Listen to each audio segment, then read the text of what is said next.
9 দিনে 3 ধাপে বাড়ল পেট্রোল ডিজেলের দাম। গত সপ্তাহে শুক্রবার, চলতি সপ্তাহে মঙ্গলবার, আজ শনিবার 3 দিন বাড়ল তেলের দাম। পশ্চিম এশিয়ায় যুদ্ধের আবহে পেট্রোল এবং ডিজেলের মূল্য বৃদ্ধিতে ভোগান্তির শিকার হচ্ছেন সাধারণ মানুষ। মধ্যবিত্তের পকেটে পড়েছে টান। হুগলিতে আজ পেট্রোল 110 টাকা 99 পয়সা, ডিজেল 97 টাকা 38 পয়সা, কলকাতা থেকে সামান্য বেশি।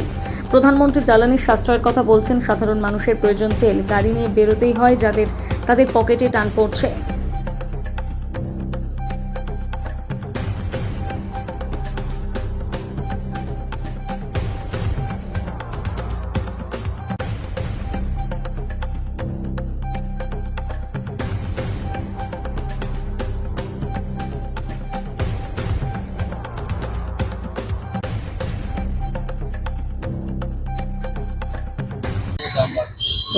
সাধারণ মানুষের খুব খারাপ অবস্থাই হচ্ছে। জিনিসপত্রের দাম বেড়ে যাচ্ছে, আমাদেরও যে একটা বাজেট, সেই বাজেটটাকে ফেল করে যাচ্ছে।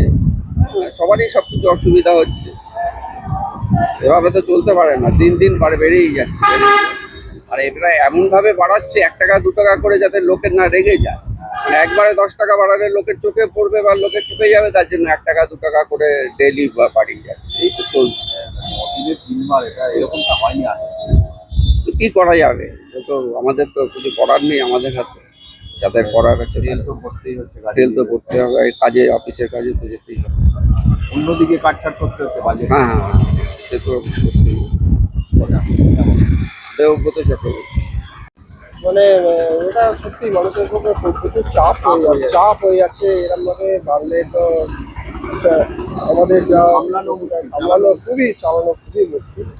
হ্যাঁ, শুধু তো তেল নয়, আনুষঙ্গিক আরো কিছু আছে, ওষুধপত্র থেকে আরম্ভ করে সব কিছু খুবই মানে চিন্তা ধরিয়ে দিচ্ছে ব্যাপারটা। মানে সুরাহা কি আছে? সরকার কি করছে? সরকার চিন্তা ভাবনা করুক, সরকার যা করে আমরা তো সব কিছু মেনে নিই। এটার ব্যাপারে একটু মানে দৃষ্টি নিক্ষেপের আশা করছি। আমার নাম শুভাশিস আড্ডি। যে 5 রাজ্যের ভোট ছিল, তো বিশাল টাকা একটা খরচা হয়ে গেছে। এই খরচাটা হয়তো এইভাবে তুলছে, কিন্তু আমি দর্শক বন্ধুদের কাছে একটা কথা বলবো, এটা ভুল ধারণা। কারণ আপনারা জানেন যে হরমুজ প্রণালী দিয়ে দীর্ঘদিন ধরে আমাদের কোনো গ্যাস, ইথালিন এবং পেট্রোল ডিজেলের কোনো গাড়ি জাহাজ আসছে না, যে কারণে আমাদের এই ক্রাইসিস। 140 কোটি দেশ, এটা মাথায় রাখতে হবে আপনাদের। আর সর্বপ্রথম হচ্ছে একটু ধৈর্য ধরুন। আমাদের মোদিজি যেভাবে বলেছে, একবেলা রান্না করুন, একবেলা সেটা করে খান। একটা গাড়িতে দেখুন, আমিও আজকে আমার ওয়াইফকে নিয়ে বেরিয়েছি, আমাদের দুজনকার দুটো গাড়ি আছে। কিন্তু যেহেতু প্রধানমন্ত্রী বলেছেন যে একটা গাড়ি নিয়ে দরকার হলে 2-3 জনে মিলে বেরোন, 4 চাকা হলে।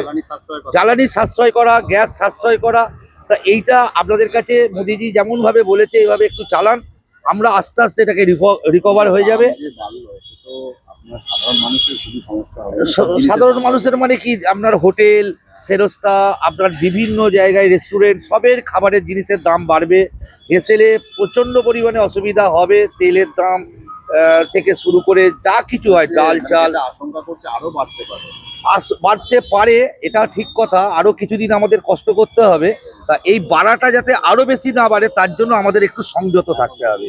তো এই সংযতটা যদি আমরা থাকি, তাহলে আগামী দিনে আমাদের আর বেশি ক্ষতির মুখে পড়তে হবে না। তো এটা মাথায় রাখতে হবে যে আমরা সংযতভাবে গ্যাস এবং পেট্রোল ব্যবহার করলে আগামী দিন হয়তো আমরা ঠিক হয়ে যাব। আমার নাম রাজা গাঙ্গুলি, চন্দননগর। দিনে 3 বার তেলের দাম বাড়ছে। 9 দিনে 3 বার পেট্রোলের দাম বেড়েছে। এটা আমাদের মধ্যবিত্ত মানুষের পক্ষে সত্যি চাপের ব্যাপার, কিন্তু কিছু করার নেই। যেহেতু বাইরে তো যুদ্ধ লেগেছে, তেলটা আসছে না। তাও আমাদের মোদিজি চেষ্টা করছেন যে এই তেলের যোগানটা যেন থাকে। উনি ঘোষণা করছেন বারবার যে গাড়ি একটু কম চাপতে, প্রয়োজন ছাড়া অপ্রয়োজনে যেন না বেরোয়, বা রান্নার তেলের একটু সাশ্রয় করতে।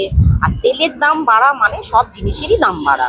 আপনাদের তো বেরোতেই হচ্ছে। আমাদের বেরোতেই হচ্ছে, বাচ্চাকে স্কুলে দিয়ে আসা, নিয়ে আসা, বা প্রয়োজন, আমার তো খুবই প্রয়োজন বাইরে বেরোনো। বাইক ছাড়া উপায় নেই, তো বেরোতে হচ্ছে, একটু চাপ হচ্ছে। তবে কিছু করার নেই, এইভাবেই চলতে হচ্ছে। যদি একটু তেলের দামটা কমে তাহলে খুব সুবিধা হয়, আমাদের সুবিধা হয়। আমার নাম রুশি গাঙ্গুলি।